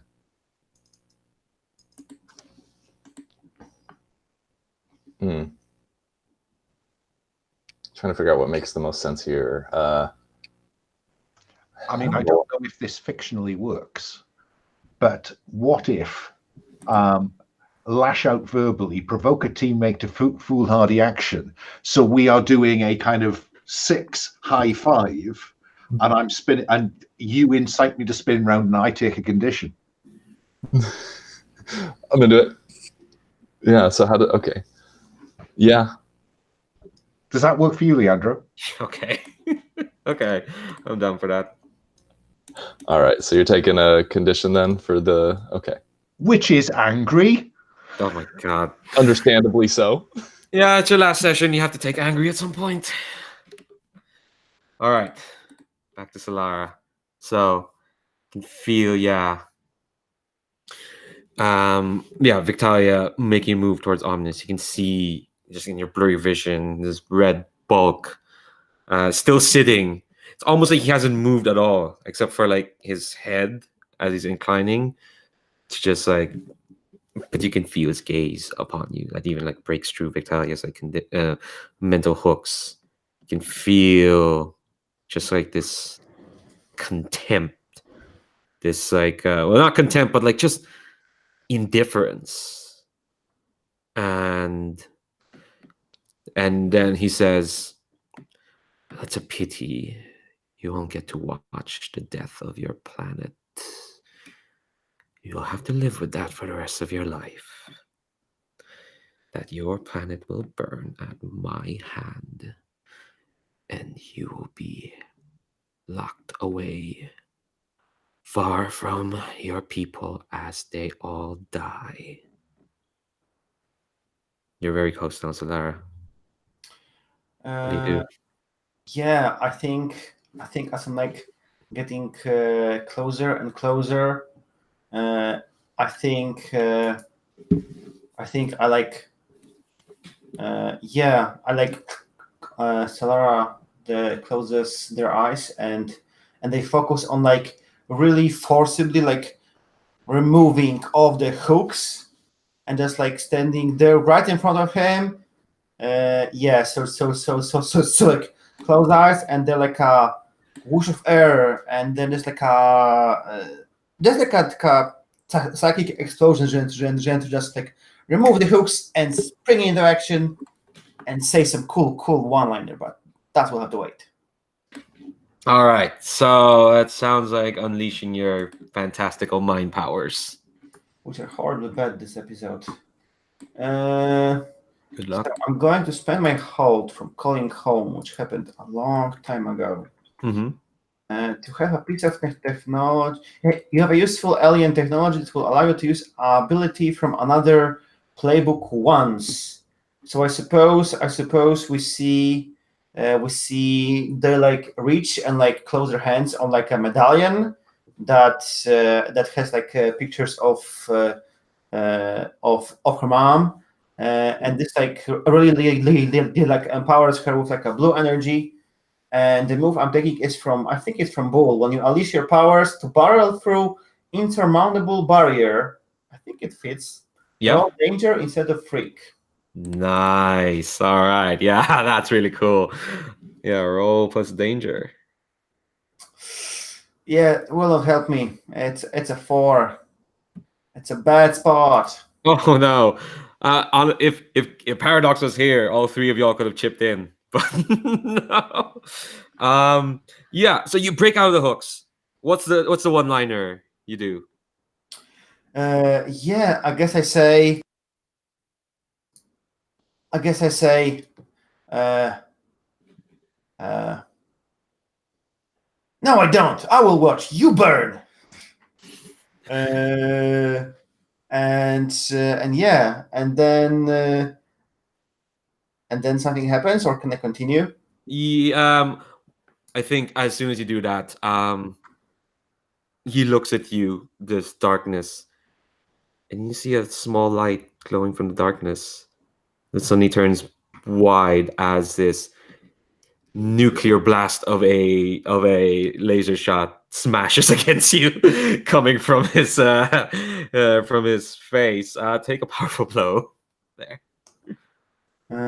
Sure. Luckily, I don't yet have conditions. Yeah. It's a 9. Well, the thing is, you want to roll low on this. Because on a miss, you don't get the consequences. But on 7 to 9, you're gonna pick one from the list. You lash out verbally, you give ground, or you struggle past the pain. What's gonna happen is the blow is gonna be so powerful that you're gonna smash against your mother's ship and kind of smash through it, and kind of like so clears the way. The ship kind of is blown past, and you're gonna land like right in front of your friends. Yeah. I think I'm going to say that I give ground because I was just right next there to get the ring, but I'm no longer. I'm going to give ground, and my opposition gets an opportunity.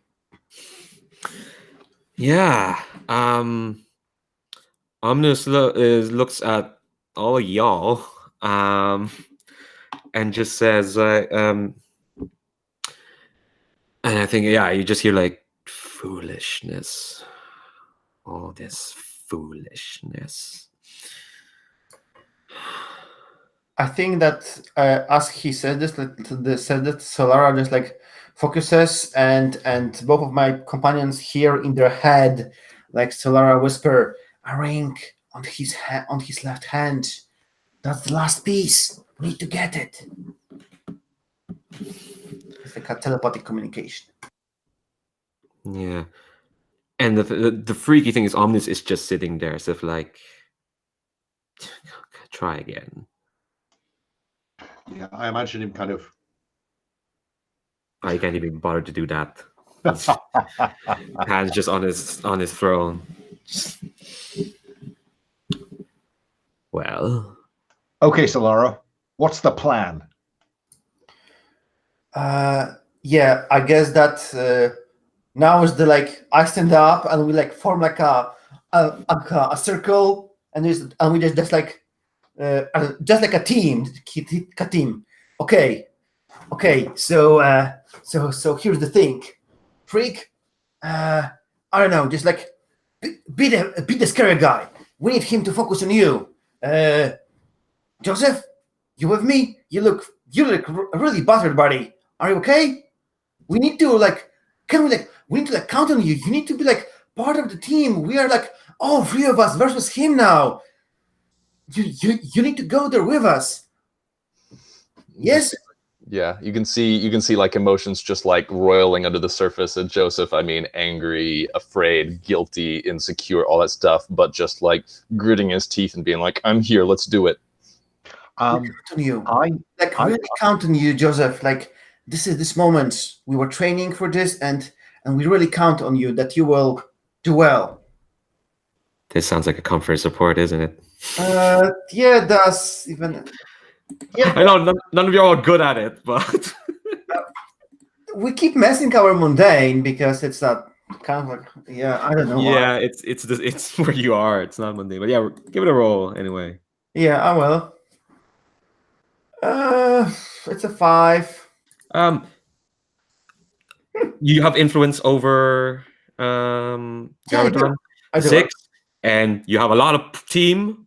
And I will chip in. Come on, Joe. Focus. All right. So burn a team. That gets us above the threshold. Yeah. So Joseph will just kind of take a deep breath, you know, like kind of in between gritted teeth, and be like, "Okay, thanks, guys. Let's do this." Okay. So just like on the football, or I think you call it football, soccer, football. I'm confused, but you know, Freak, you take the left line, just like making focus on you. Me and Joseph, we're gonna advance for the right flank. I mean, the other one than the left. You know, the other left. And I will try to like knock him out, and then can you like take the ring from him from distance, and then we have to get the band playing. So Freak just keep him busy, and we will get the ring back. Is the any plan? Any questions? That works for me. Cool. So like 1, 2, 3, go. But I am curious what Graviton does with that comfort and support. Yeah, I'm looking at the conditions right now and trying to figure out if it makes sense to clear one. My powers are basically driven by conditions here, but I do have all of them. So I'd like that maybe one fewer would be good. The thing is, if you take one more condition, you're out. Exactly. Yeah, I want to avoid that. So I'm going to let's see what condition makes sense. I think if I get rid of hopeless, that makes sense with what you guys are propping me up with there, or either that or insecure. Well, if you get rid of hopeless, that means you won't get a -2 to unleash your powers. Exactly. Yeah, that's good. Let's do that. And you can clear insecure yourself by taking foolhardy action. Always fun. Yeah, you can't really fling yourself into easy relief in the middle of battle, I guess. All right, I want to retcon just a little bit. When Solara, when you got hit, Victalia just happened to be in front of you, so he's knocked out. He got knocked to the side. So he's not gonna be of much help. He's just there in the corner. You want to wake him up or something, tell him to finally get up and just fucking fight Ominus instead of doing his skullduggery. But other than that, he's over there. But yeah, the three of you break out your huddle, and Ominus is just sitting. They're still just sitting there, just like. Oh, and another thing, the ship is still moving. Xanov behind you. Getting closer. So I think right as we're breaking the huddle, I look at oh shoot, what just happened? Lost you guys. There you are. Yeah, as soon as we break the huddle, I turn to, or right as we're about to, I turn to Freak. I'm like, if you can just get him to open his hand up with that ring on there, I can get it from him. I can do it.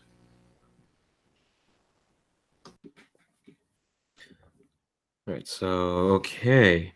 So Omnis is just sitting there in all his mighty arrogance, just waiting for you to do something.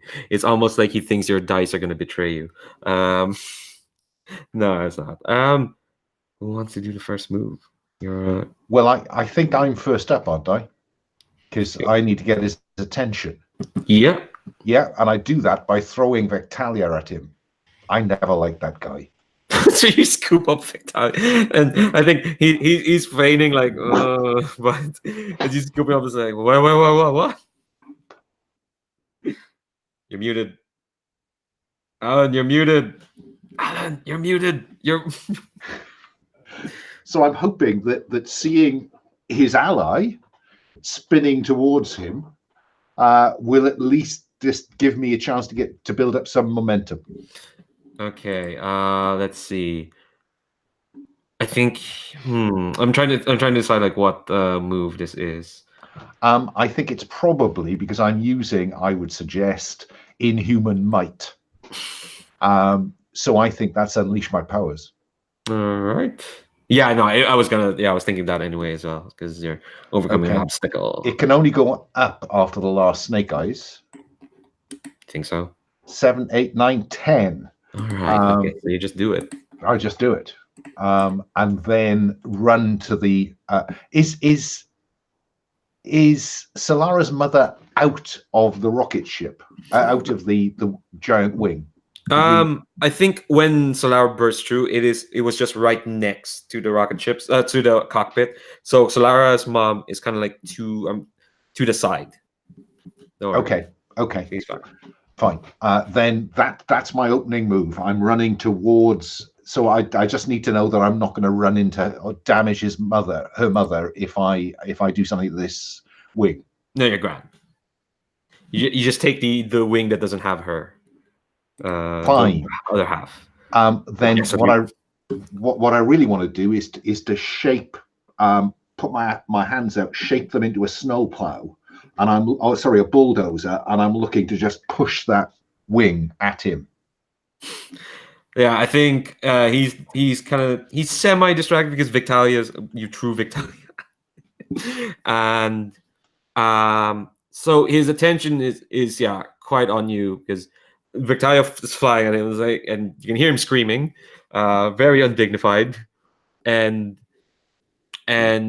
Ominus raises his right hand and just backs him away, just bats him off like a fly, just in time to see, Victalia's blasting off again. And so you've got this piece of the wing, and you're gonna, Is this a directly engage, do you think? Well, I think that the only way to create an opportunity for the others is to directly engage a threat, isn't it? All right. Mechanically. So Yeah. I suppose that's what I'm doing. Good luck. So directly, so this is +2. That's 6. Okay, I can. Do you? How exactly are you accomplishing this? Because I can help with my burn. Oh yes, you can.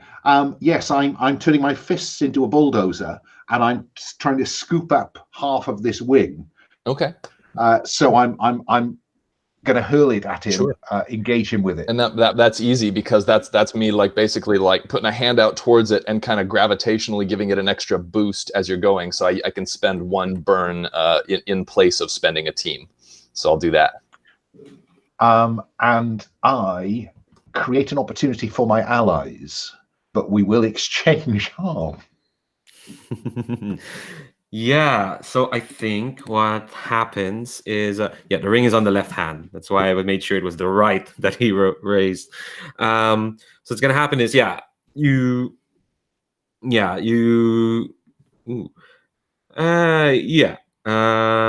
think, so your wing, you throw the kind of the wing to him, and again, that nuclear blast of a laser shoots out from his face, apparently, and kind of like is slicing through the wing and starts to hit you, but it's not as concussive as you thought.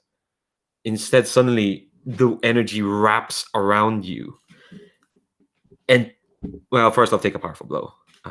For me. I thought so. So 2d6. I have sorry, so -1 because I've got angry marked. Yep. 7 minus 1 is 6. All right, so you're gonna stand strong. Mark potential. Okay. Yeah, and do you know, I if is he trying to pull me in? Oh yeah, no, what's gonna happen is he's gonna pull you in very quickly, and his left hand is gonna raise up and grab you by the neck. Okay. That's good. So his left hand with the ring is now around my neck. Yes. Fine. Okay. I think I've had enough of the spotlight at this point. All right. So unless you are still just unless you're watching, guys, in which case I will move to the next stage. No, go on, Joseph. Okay, so if he's going to raise that hand to straighten out the fingers in order to do this, you have to tell me if this is okay, but like I have a move that lets me use 1 burn. It's called Snatch. So spend 1 burn to use your powers to seize any one object up to the size of a person from someone within view. No roll involved. Yeah, no, that's as the move says. Okay. We can get kind of a slow-mo moment where the hand is coming out and he's about to, the hand is about to reach, around the neck, and the ring is going to slide off the finger and fly across the room directly into my hand. All right, so that happens, and Ominus sees that and stands up, and he's still holding Freak. He's bloody tall. Cracking him is like, the foolishness continues, I see. You have merely traded 1 piece of the Sonata, and he raises Freak, for another, and he squeezes.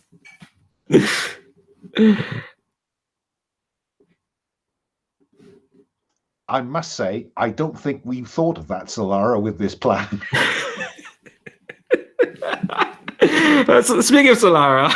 Yeah, probably. Yeah. So yes, we see. So the guys went to get the stuff. Solara is running opposite.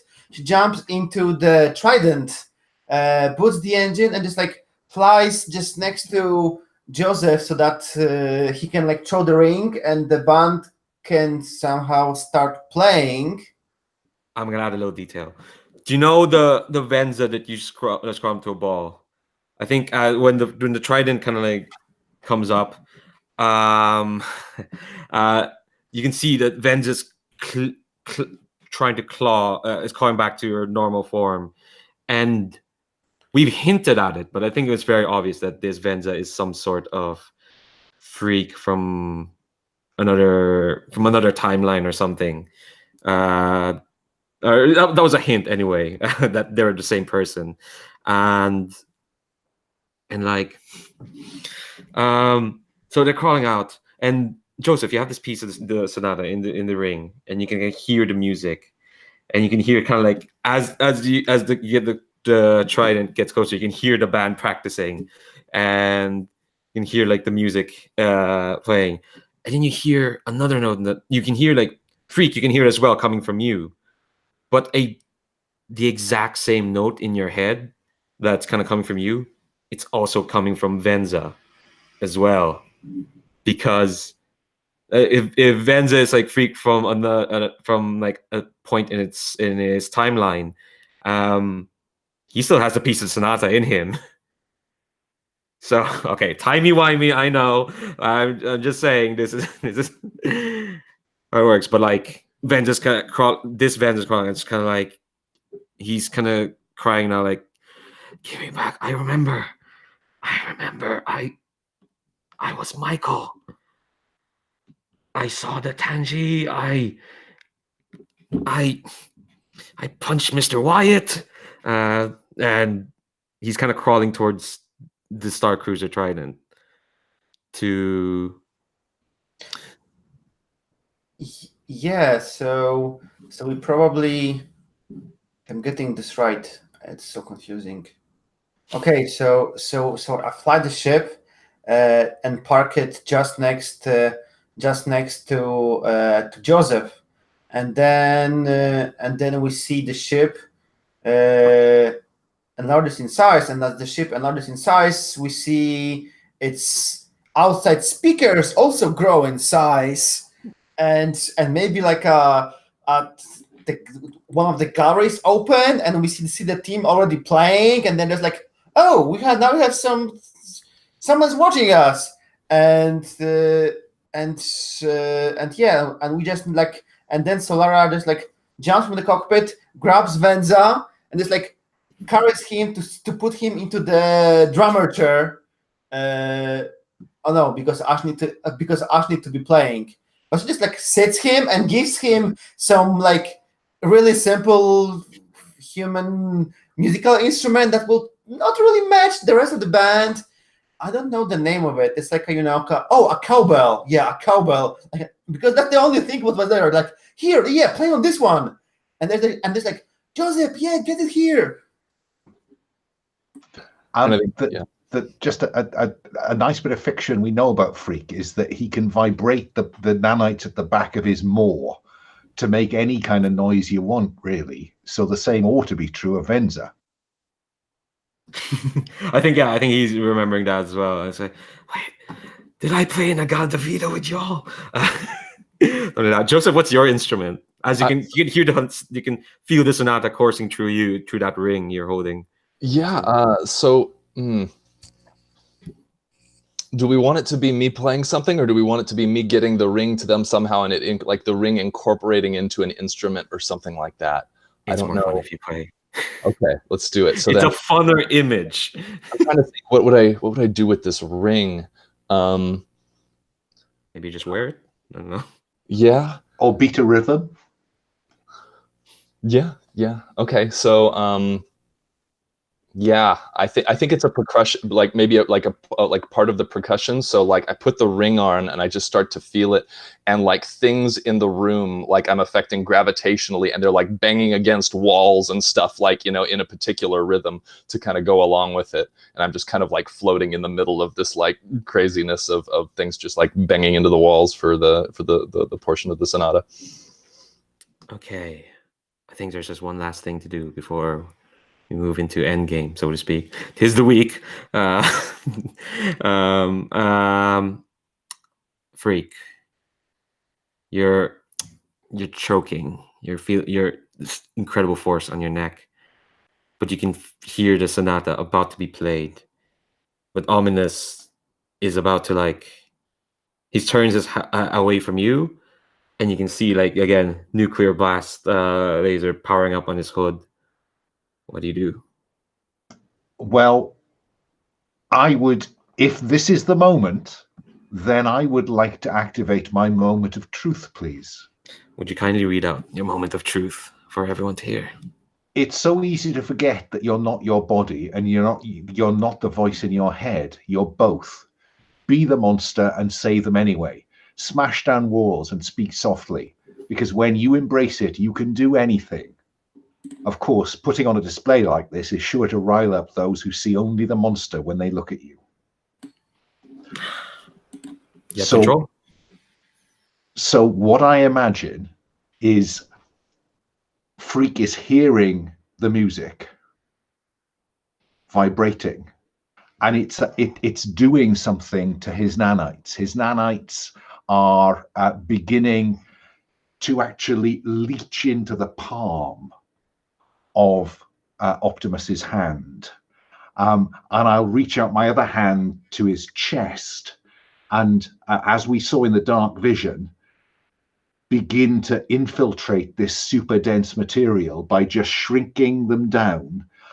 It's impossible not to say to the quantum realm, and begin to simply push my nanites into him, and you will begin to see Freak begin to kind of lose definition as more of him and more of him and more of him is leaching into this super dense material of which Ominus is made. And when you know, we're almost at kind of Terminator level now, so I've sunk into Ominus to the point where my face turns back to the team who are playing in the open transport bay, and I feel the vibrations from the Sonata, and my nanites at a quantum level begin to vibrate at that same level, and Optimus explodes. If that's okay. Yeah, the thing with the moment of truth is that you take control of the narrative. You tell me how the villain's defeated. That's why it's very powerful. You can only use it once, and also you need to lock one of your labels. I know you're not. Doesn't matter. I know. When he goes, Freak is locked in the quantum dimension. And I want to say during all this happening, there's probably a moment where the camera pans over to me, and like you can see me just kind of floating there, and all the, you know, this metal like banging and everything, but like, you know, my hood is pulled down. All you can see is tears streaming down my face as I'm kind of witnessing this happen to you know, watching what Freak is doing. Just kind of no word. The last thing that Joseph will hear, I think, is probably in the Sonata music. Remember, learn, earn it. Yeah, you just see Joseph saying, "I will." Nice. All right. I think the music stops as Ominus is, yeah, he's very much dead. He's exploded. And I think the music just kind of like halts because you've done it. It's over. Venza there kind of slumps. They're still kind of like half formed, and he says, "Someday the quantum realm is locked out of time. Someday Freak will be out, but it'll be for another fate, another life. I do not envy what he has to go through, but for this event to happen, he'll have to suffer as I've suffered." And I think you kind of hear in the communique, which Saul there has been still been there, just on the communique going, hearing reports that Ominus's fleet is retreating. Xanovian forces are pushing back. You can feel the chain slacken as they kind of explode off the planet as they're being detonated away. Solara, your mom's still out there, somewhere in that throne room. Yeah. So as the band is like finishing playing, I think we see like Solara back her mom and just like trying to like wake her up. Mom, are you okay? Like, go on. I think you hear your mom going, please don't leave again, Solara. But they are so fun. And Well, but okay. no, okay, all right. In 10 years? In 15 years? No, next time just tell us when you're leaving, okay? Don't give me this nonsense about accidents. It was an accident. You know, they happen with spaceships. Right. And I think back to you, Joseph. You're kind of crying. The band is crying as well. Yeah. Specifically, yeah, because they played with Freak. They drank with him. Ash just kind of looks really tired. They're slumped over the drum set, and yeah, they're all. I think everyone's just crying for the moment. Yeah. So let's do like one last scene with each of y'all, whichever kind of you want to do, because we have a bit of time anyway. And I know Freak, you're not there anymore, but if you want to like some sort of scene as a remembrance or memorial to Freak, I think we'll do that last. So Solara, where do we see you after this?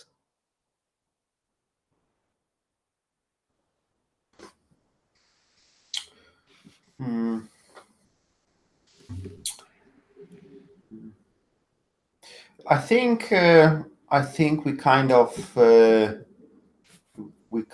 see like the destroyed streets of one of the Xanovian cities. Like some stuff are burning, some buildings are destroyed. Like there are clear evidence where the chain was, and people are like removing the debris and like rebuilding. And we see some fancy tech. Like they are just like using their mind to just like clear stuff, build stuff, and everything.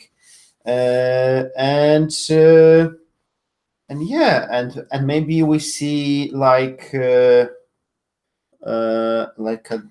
scene with Solara, with her mom, and yeah, and maybe. Well, definitely Lee Joseph can also be there. And what is this about?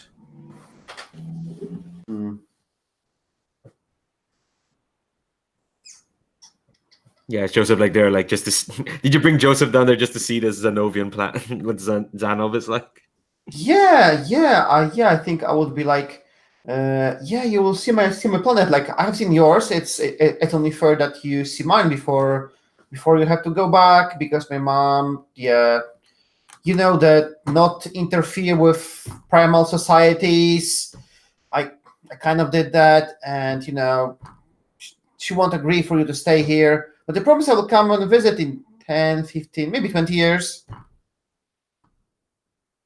And yeah, and we're just like witnessing the Xanov, but actually we see that that Solara is like really sad that she will have to like stay here and live with the Xanavans, because she would like much rather go back to Earth. It was like a lot of fun.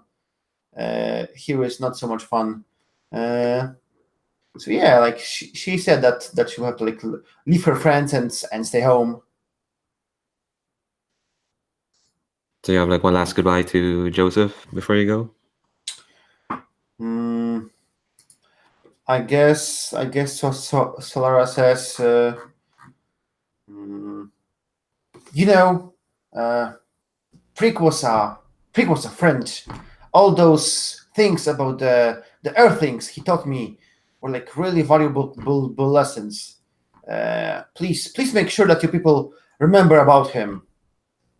Yeah. And where's Paradox all this time? He was always so wise. I have no idea. Yeah. I think just Joseph is just very serious about it. It's like, yeah, I'll make sure everyone remembers. And then, yeah. And do I get are you done with yours, Paul? Yeah, okay. So I'm imagining that Joseph is back on Earth. Yeah. Oh, I do want to say, like, how does Joseph get back from Earth? I think Kaibalion gives you a ride. Okay. Back to Earth. Okay, I dig that. Yeah. Yeah, you and the band as well. Nice. Got any questions to them during this probably awkward space ride? Like, yeah. I like it. Okay, so for a little epilogue here for Joseph, I think what we see is Joseph in his room at home, and he's floating in the middle of the air in the middle of the room. And I think I've described his power as kind of like wavy air around him, but I think this time what we see is it more like a cyclone around him. And you see he's controlling multiple, like he's got just all sorts of different things in his rooms, pens, papers, books that are kind of like basically like orbiting around him in like really complex patterns. And you can see him sweating. He's controlling things in much more finely than he ever had. And he's just remembering what, what Freak had told him. He's like, I have to be better. I have to earn it. I have to be able to control this better and more strongly. And then I think he gets a text message on his phone, sets everything down in like perfect order with, very little effort, looks at the phone. It's probably like a text from Ash or something being like, hey, you coming to the gig tonight? It's like, oh crap, I gotta go. And as he's grabbing his sweatshirt and heading out the door, what you see, what the camera lingers on is in the corner is a cricket bat sitting in the corner as a remembrance of his friend. All right, I'll let that go. So Michael, we're saying goodbye to Freak here.